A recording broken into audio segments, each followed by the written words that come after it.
Hallo und herzlich willkommen zu einer neuen Folge von Deutsch einfach gemacht. Ich freue mich sehr, dass du heute wieder dabei bist, um eine der wichtigsten und gleichzeitig subtilsten Strukturen der deutschen Sprache zu meistern. In unserer letzten Folge haben wir uns mit dem Zustandspassiv beschäftigt. Wir haben gelernt, das Ergebnis einer Handlung zu beschreiben. Den Zustand, nachdem alles erledigt ist, wie in „Die Tür ist geschlossen“. Wir haben also gelernt, wie Dinge sind.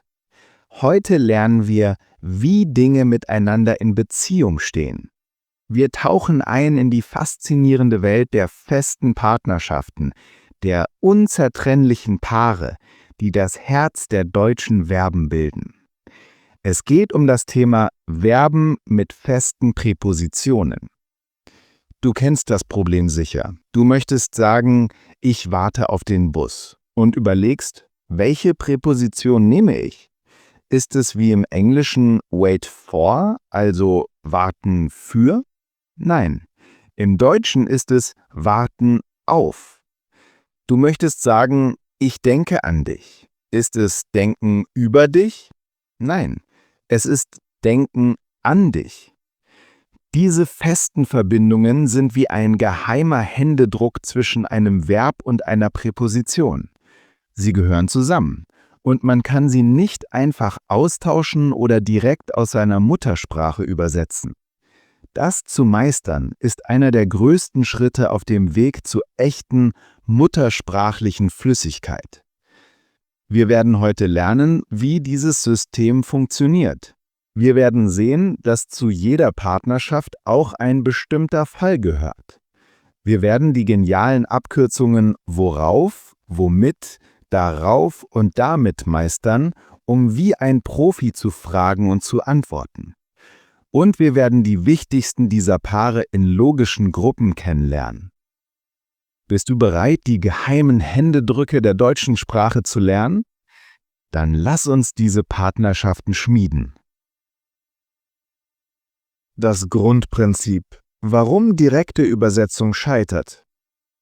Bevor wir uns Listen von Verben ansehen, müssen wir das Kernprinzip verstehen. Warum ist dieses Thema so wichtig und so fehleranfällig? Weil es uns zwingt, mit dem direkten Übersetzen aufzuhören und anfangen, in den Strukturen des Deutschen zu denken. In vielen Sprachen, wie im Portugiesischen oder Englischen, folgt die Wahl der Präposition oft einer räumlichen oder logischen Intuition. Im Deutschen ist es bei diesen speziellen Verben anders. Hier ist die Präposition kein freier Agent mehr, sondern ein fester, untrennbarer Partner des Verbs. Man könnte sagen, das Verb und die Präposition haben geheiratet. Man muss sie immer als eine Einheit lernen und verwenden. Das Verb warten zum Beispiel hat die Präposition auf geheiratet. Sie bilden das Paar warten auf. Das Verb träumen hat die Präposition von geheiratet.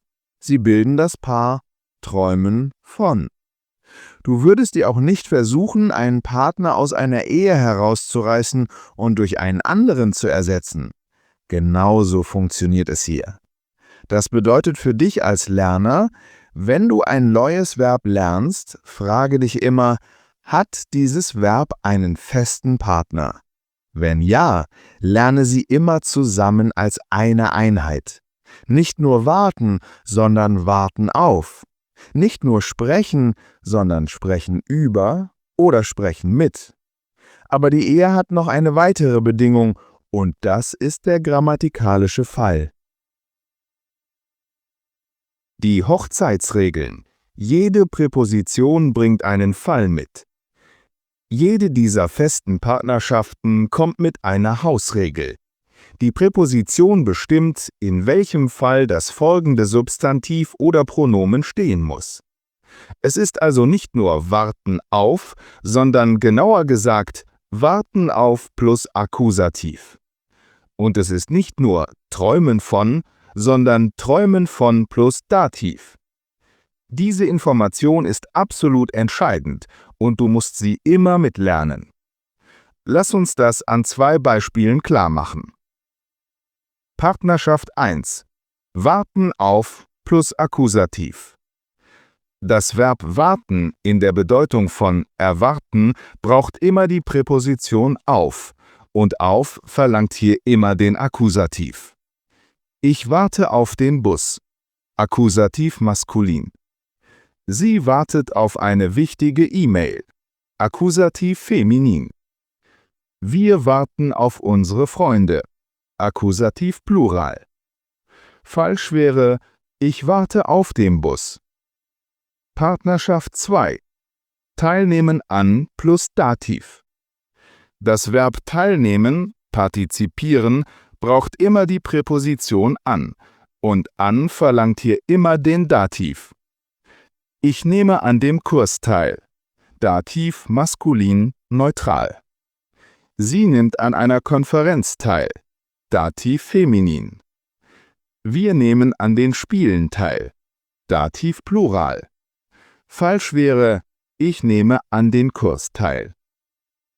Du siehst also, die komplette Information, die du lernen musst, ist immer ein Dreierpaket. Verb plus Präposition plus Fall. Zum Beispiel sich interessieren für plus Akkusativ oder helfen bei plus Dativ. Die genialen Abkürzungen. Fragen mit wo, or und Antworten mit da, or. Jetzt kommt der Teil, der deine Konversationsfähigkeiten auf ein völlig neues Level heben wird. Wie fragen wir nach diesen Dingen und wie beziehen wir uns darauf, ohne ständig das ganze Substantiv zu wiederholen? Teil A. Fragen nach Sachen mit wo-or-Verbindungen. Das haben wir schon einmal kurz besprochen, aber hier ist es in seinem wichtigsten Kontext. Wenn du nach der Sache fragst, die mit der Präposition verbunden ist, benutzt du die wo-or-Konstruktion. Die Regel: wo plus Präposition. Wenn die Präposition mit einem Vokal beginnt, fügen wir ein or ein. Du weißt, warten auf plus Akkusativ. Die Frage nach der Sache lautet: Worauf wartest du? Antwort: auf den Bus. Du weißt, sprechen über plus Akkusativ. Die Frage lautet: Worüber sprecht ihr? Antwort: über den Film. Du weißt, teilnehmen an plus Dativ.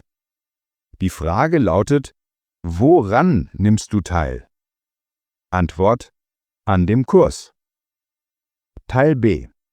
Antworten und Verweise mit da-or-Verbindungen. Das ist das Gegenstück zur Frage und absolut essentiell. Wenn du dich auf eine Sache beziehen willst, die bereits erwähnt wurde, ersetzt du die ganze Präpositionalgruppe durch eine da-or-Konstruktion. Die Regel: da plus Präposition. Wenn die Präposition mit einem Vokal beginnt, fügen wir ein or ein. Wartest du auf den Bus? Ja, ich warte darauf. Darauf ersetzt auf den Bus. Denkst du oft an deine Heimat? Ja, ich denke oft daran. Daran ersetzt an meine Heimat. Sprichst du mit deinem Chef über das Problem? Ja, ich spreche mit ihm darüber. Darüber ersetzt über das Problem. Falsch und unnatürlich wäre es zu sagen, ich warte auf es oder ich denke an es. Das machen Muttersprachler nie. Sie benutzen immer diese eleganten Da-or-Abkürzungen. Diese zu meistern ist ein riesiger Schritt in Richtung fließendes Deutsch. Eine kleine Landkarte. Die wichtigsten Verben in Gruppen. Eine endlose Liste von Verben auswendig zu lernen, ist frustrierend. Lass uns stattdessen eine kleine Landkarte erstellen und die wichtigsten Verben nach ihrer Bedeutung gruppieren. Gruppe 1. Kommunikation. Sprechen, reden, diskutieren mit plus Dativ über eine Person. Ich spreche mit meinem Lehrer. Sprechen, reden, diskutieren über plus Akkusativ über ein Thema. Wir sprechen über die Politik. Fragen nach plus Dativ. Ich frage nach dem Weg. Antworten auf plus Akkusativ. Bitte antworte auf meine Frage. Gruppe 2. Denken und fühlen. Denken an plus Akkusativ. Ich denke oft an dich. Erinnern an plus Akkusativ. Erinnerst du dich an unseren Urlaub? Träumen von plus Dativ. Sie träumt von einer besseren Zukunft. Sich freuen auf plus Akkusativ.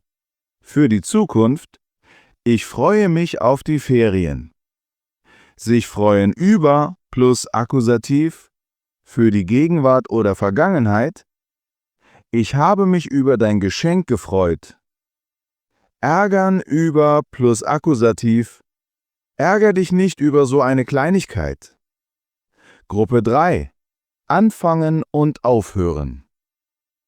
Anfangen beginnen mit plus Dativ.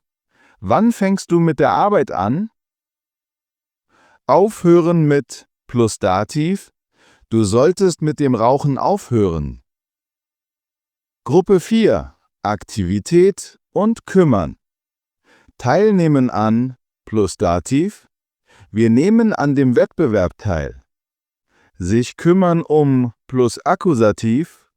Er kümmert sich um seine kranke Mutter. Sich vorbereiten auf plus Akkusativ. Die Sportler bereiten sich auf die Olympiade vor. Diese Gruppen sind nur ein Anfang. Der beste Weg ist, dein eigenes Notizbuch zu führen und neue Paare, die du entdeckst, in die passende Gruppe einzusortieren. Ein Dialog aus dem Leben und häufige Fehler. Lass uns das Gelernte in einem kurzen, natürlichen Dialog beobachten. Hallo Ben, ich habe gerade mit Sarah gesprochen. Analyse, sprechen mit Dativ. Ah, super. Und? Worüber habt ihr gesprochen?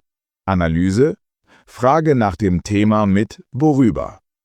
Wir haben über den neuen Film gesprochen, der im Kino läuft. Sie hat gesagt, sie interessiert sich sehr dafür. Analyse, sprechen über plus Akkusativ.